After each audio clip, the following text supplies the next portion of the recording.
네, 안녕하세요. 친절한 오약사입니다. 제가 알려드리겠습니다.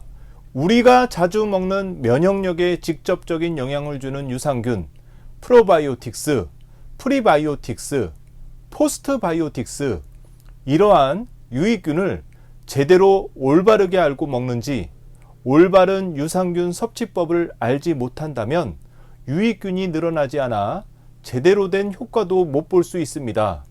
가격도 만만치 않은 유산균, 오늘은 이 유산균의 효과를 제대로 보기 위한 올바른 복용법, 어떻게 먹어야 더욱 좋을까에 대해서 알려드리겠습니다. 바로 적용 가능합니다. 첫 번째, 여러분의 제일 큰 고민, 프로바이오틱스와 같은 유산균은 식전과 식후, 공복, 언제 먹어야 가장 좋을까? 정답은 없습니다. 식후에 섭취하면 유산균이 먹이로 삼을 수 있는 것이 많아 균의 활동력이 좋아질 수 있습니다.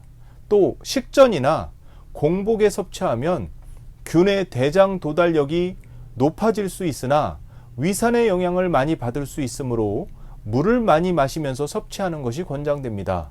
물론 코팅이 제대로 되어 있는 코팅 유산균은 위산의 대체로 안전합니다. 따라서 요즘 구매하는 유산균은 제품의 품질이 좋아 식전, 공복, 식후를 따지기보다는 매일 먹는다는 것이 중요합니다. 이유는 매일매일 먹어야 장에 가장 많은 유산균을 보낼 수 있습니다. 매일 먹는다가 제일 중요합니다. 두 번째, 유산균 개수는 얼마가 적당할까? 식품의약품안전처에서 권장하는 일일 섭취균은 한 캡슐 1억에서 최대 100억 마리입니다. 장 트러블로 고생하시는 분은 함량 또한 효과에 영향을 주기 때문에 많은 숫자가 효과적일 수 있습니다. 꾸준히 장에 유산균을 도달하고 정착시켜 면역력을 얻기 위해 먹는다면 가격이 적당한 보급형 제품, 숫자가 적은 제품을 매일 꾸준히 먹는 것 또한 효과적입니다. 유산균은 장까지 도달해 잘 살아남느냐가 균수보다 오히려 더 중요합니다. 약국에서 보면 면역력에 좋다고 숫자가 크면 무조건 좋은 제품이다 생각하고 찾으시는 분들이 있는데, 아무리 몸에 좋은 유산균이라도 균이기 때문에 과다 섭취할 경우 감염 위험성이 있을 수 있으며 설사를 동반한 복통이 생길 수 있습니다. 심할 경우 수포, 폐혈증 등의 부작용이 생길 수 있으니 면역력이 약한 사람들은 더욱 주의해야 합니다. 균수에 현혹되지 말아야 합니다. 장까지 오래 살아남는 좋은 균은 비싸기 때문에 조금 넣고 저렴한 균을 많이 넣어 전체 균수 숫자 마케팅 홍보하는 제품보다는 균수가 적더라도 좋은 균을 매일매일 꾸준히 먹어 장에서 번식시키는 것이 중요합니다. 세 번째, 유산균은 특정 질환을 앓고 있는 사람에겐 오히려 독이 될 수 있습니다. 암 환자나 면역 억제제 복용자, 크론병, 장누수 증후군, 면역력이 떨어진 사람에게는 유산균이 오히려 일반 세균처럼 작용해 감염을 일으킬 위험이 있습니다. 먹지 말아야 합니다. 일부 균주에서 면역 억제 치료를 하거나 염증성 장질환 또는 대장암 등이 있는 경우 느슨해진 장벽을 통해 혈관으로 직접 균이 유입돼 감염을 유발할 수 있다는 보고가 있습니다.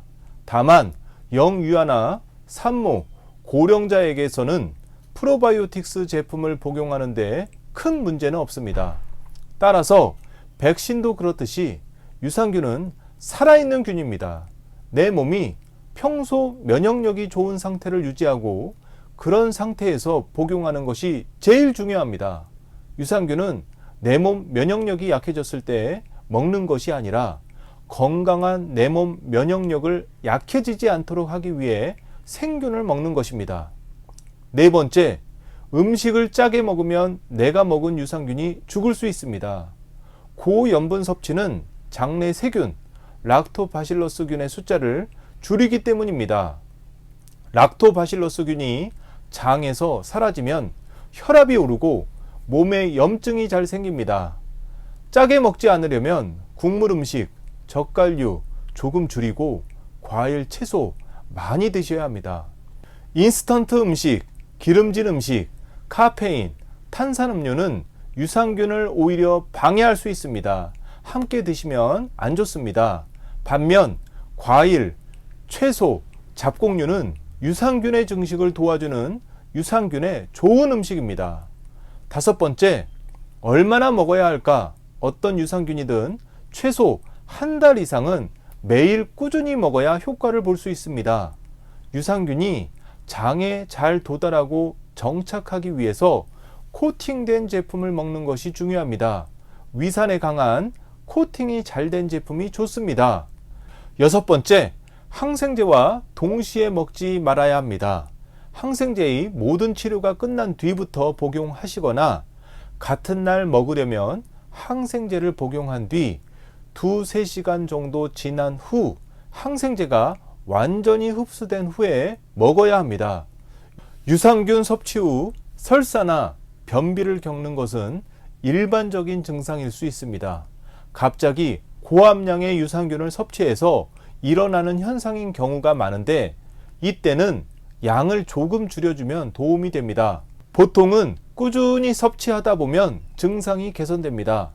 일곱 번째, 유산균은 다양한 종류의 균이 들어있는 제품이 좋습니다. 다양한 종류의 유산균이 같이 들어있는 제품이 여러 가지 효과를 나타낼 수 있습니다. 최근 코로나19가 유행하면서 면역력이 중요해지고 있습니다. 면역력 향상을 위해 빼놓을 수 없는 것이 장 건강이며 체내 면역세포의 70% 이상이 분포돼 신체 면역 기능의 중요한 부분을 담당하고 있습니다.